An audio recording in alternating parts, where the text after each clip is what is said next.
사랑하는 은혜와 진리 장로교회 교우 여러분, 어젯밤도 평안하셨습니까?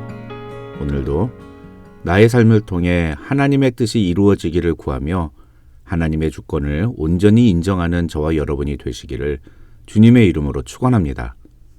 오늘 새벽에 만나 본문은 사도행전 5장 1절에서 11절입니다. 사도행전 5장 1절에서 11절을 제가 읽어드리겠습니다.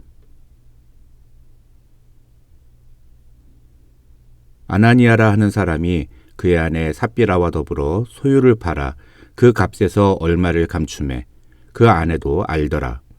얼마만 가져다가 사도들의 발 앞에 두니 베드로가 이르되 아나니아야 어찌하여 사단이 내 마음에 가득하여 내가 성령을 속이고 땅값 얼마를 감추었느냐. 땅이 그대로 있을 때에는 네 땅이 아니며 판 후에도 네 마음대로 할 수가 없더냐. 어찌하여 이 일을 네 마음에 두었느냐. 사람에게 거짓말한 것이 아니요 하나님께로다. 아나니아가 이 말을 듣고 엎드려져 혼이 떠나니 이 일을 듣는 사람이 다 크게 두려워하더라. 젊은 사람들이 일어나 시신을 싸서 메고 나가 장사하니라. 3시간쯤 지나 그의 아내가 그 일어난 일을 알지 못하고 들어오니 베드로가 이르되 그 땅 판값이 이것뿐이냐 내게 말하라 하니 이르되 예 이것뿐이라 하더라. 베드로가 이르되 너희가 어찌 함께 꾀하여 주의 영을 시험하려 하느냐. 보라 네 남편을 장사하고 오는 사람들의 발이 문 앞에 이르렀으니 또 너를 메어 내가리라 하니 곧 그가 베드로의 발 앞에 엎드려져 혼이 떠나는지라. 젊은 사람들이 들어와 죽은 것을 보고 메어다가 그의 남편 곁에 장사하니 곧 교회와 이 일을 듣는 사람들이 다 크게 두려워하니라.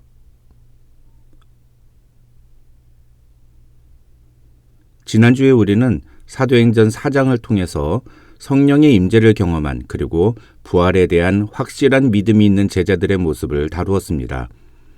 그들은 어떤 상황 속에서도 담대히 하나님의 말씀을 증거했으며 교회가 보여주어야 하는 참된 모습과 능력을 보여주었습니다. 그래서 그들은 눈앞에 닥친 환난과 핍박을 위해 함께 기도했고 공동체 안에서 서로를 더 깊이 사랑하는 모습을 보여주었습니다. 그리고 그러한 마음에 따라 각자 자신의 재산과 재물을 팔아 사도들 앞에 내놓으며 교회 공동체 안에 가난한 자들을 섬기고 돌봤습니다.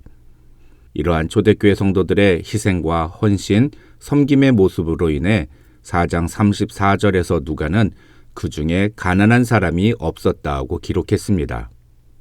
그러면서 누가는 36절과 37절에서 바나바라 불리는 요셉의 사례를 소개합니다. 이 바나바라 불리는 요셉이 바로 나중에 사도 바울과 함께 1차 전도 여행을 다니는 그 바나바로 알려져 있습니다. 그런데 이 바나바에 대한 언급이 한글 성경에는 4장 끝부분에 기록되어 있지만 사실 문맥적으로 따져보면 이 내용은 오늘 본문인 5장 1절로 11절의 내용과 더 연결됩니다. 결론만 간단하게 말씀을 드리면 4장 32절로 35절의 내용이 당시 초대교회의 모습을 보여주는 원론적인 내용에 해당된다면 36절과 37절은 그와 관련된 좋은 이해, 그리고 5장 1절로 11절은 그와 관련된 나쁜 이해라고 할 수 있습니다. 오늘 새벽에 만나 본문인 사도행전 5장 1절로 11절은 우리가 아나니아와 삽비라 사건으로 알고 있는 내용입니다. 교회를 오래 다니신 분이라면 이 아나니아와 삽비라 사건에 대해 다 들어보셨을 것입니다. 그러나 혹시라도 성경의 내용을 모르는 분이 계실까 하여 간략하게만 설명드리면 아나니아와 삽비라 부부도 4장에 나오는 초대교회 성도들처럼 다른 사람들을 돕기 위해서 자신의 소유를 팔아서 사도 베드로에게 그 돈을 헌금합니다. 그런데 결론적으로 아나니아와 삽비라는 많은 돈을 헌금하고도 성령을 속였다는 이유로 그 자리에서 죽임을 당합니다. 학자들은 아나니아와 삽비라의 죄를 크게 3가지로 분류합니다. 첫째, 그들은 하나님을 속이려고 했습니다. 3절과 9절을 보면 베드로는 아나니아와 삽비라 부부가 성령을 속이고 시험하려고 했다고 책망합니다. 둘째로 그들은 부정직한 죄, 거짓말하는 죄를 지었습니다. 땅을 판 돈 중에 일부만 가지고 왔으면서 그것이 전부라고 거짓말을 한 것입니다. 셋째로 그들은 하나님의 것을 훔치는 도둑질의 죄를 지었습니다. 2절을 보면 성경은 아나니아가 그 값에서 얼마를 감춤에 그 아내도 알더라고 기록했는데, 여기서 감추다라는 단어가 헬라어로 훔치다라는 단어와 같은 단어입니다.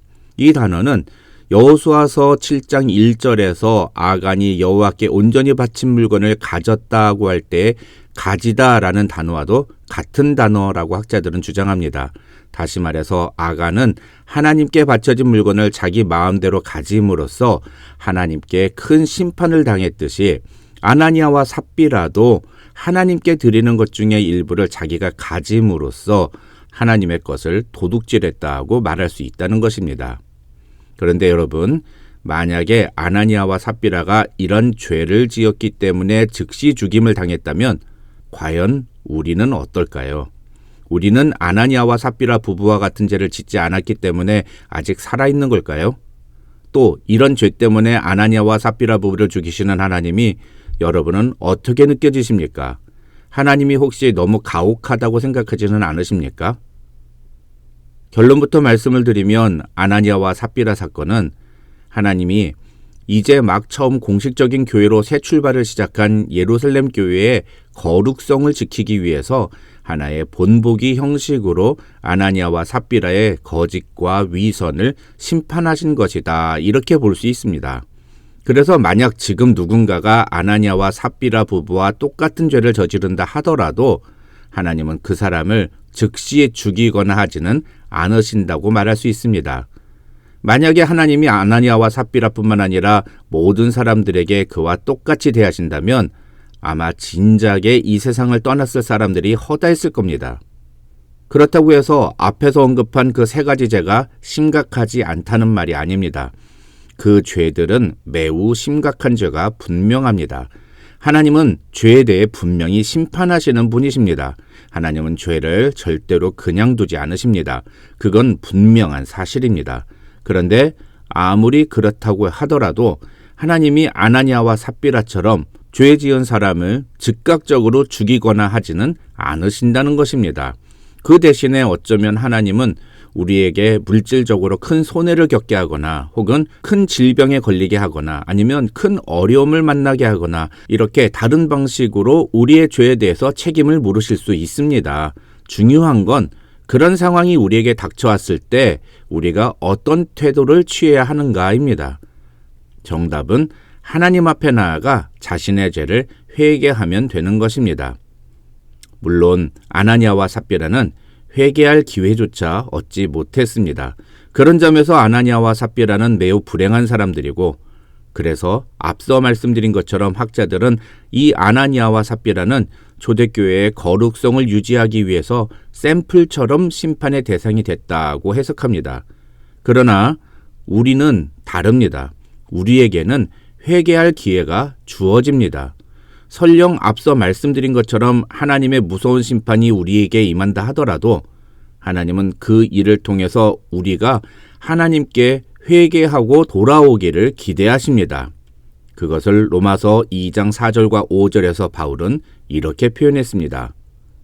혹 네가 하나님의 인자하심이 너를 인도하여 회개하게 하심을 알지 못하여 그의 인자하심과 용납하심과 길이 참으심이 풍성함을 멸시하느냐?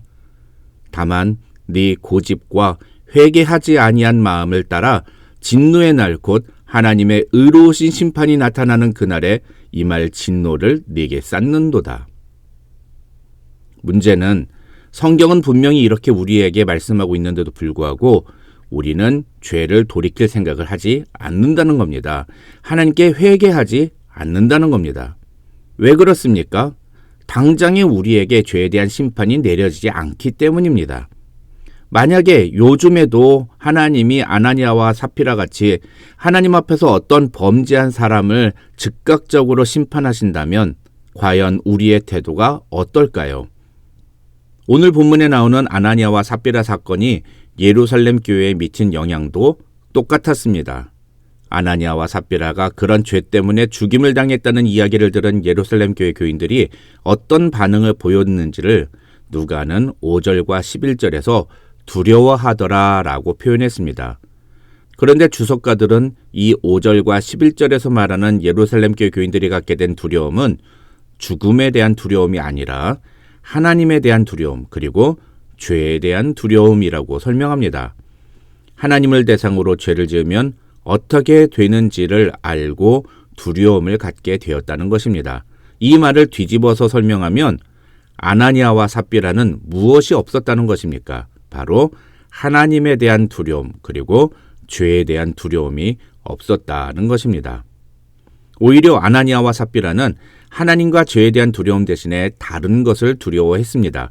그것이 바로 4절에서 베드로가 아나니아에게 한 말의 의미입니다.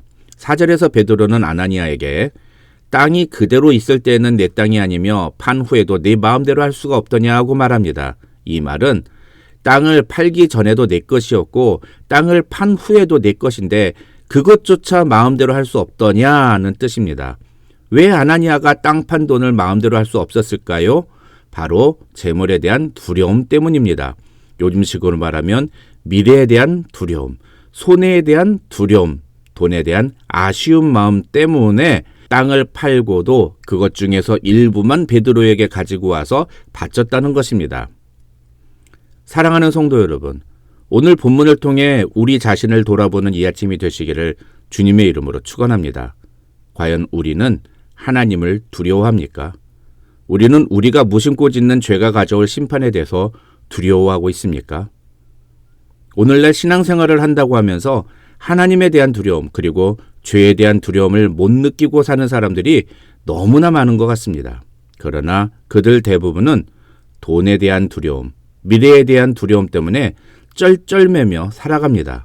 과연 우리는 지금 무엇을 두려워하고 있습니까? 하나님은 우리를 아나니아와 삽비라처럼 즉시 징계하지 않으시고 길이 참으시며 우리가 회개하고 주님께로 돌아오기를 기다리십니다.